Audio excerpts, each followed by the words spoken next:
Everything that you think you know about our history and about the old world has been a lie. I mean, do you really believe that these type of buildings and this magnificent architecture was built with primitive tools by people using only horses and buggies and hammers and chisels? That's absolutely absurd.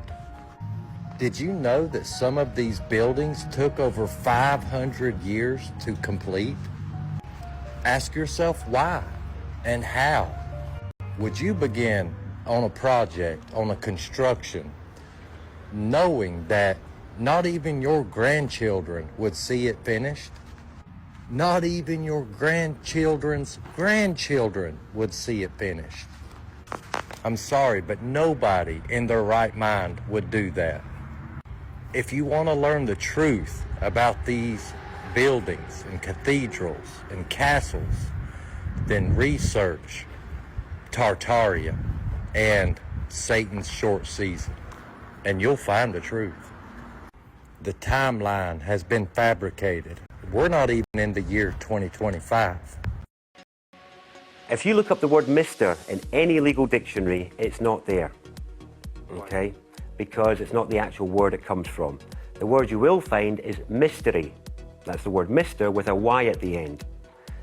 Mystery is a legal term which in Black's dictionary, which I'm using because it's got the shortest meaning, not because it's the only one that mentions it. So Black's 8th edition has a nice short succinct meaning for mystery, which was, I would like to add, archaically spelled mystery as in M-Y-S-T-E-R-Y. So archaically it's a mystery.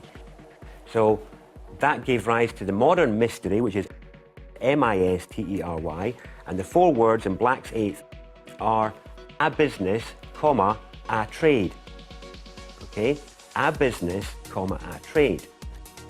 A mister is that which is engaged in mystery, which is a business.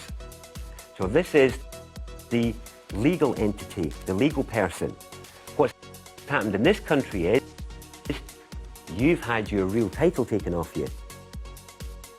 Now what's really funny is your mister has corporate obligations to report its income, fulfill tax obligations, statutory obligations, which are to protect the people.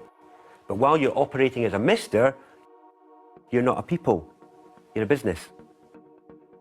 1938, there was a gentleman named Harold Burroughs Meyer, and he was a theatrical designer and a sound engineer. And he began developing techniques that would control the emotional response of audiences and to create mass hysteria.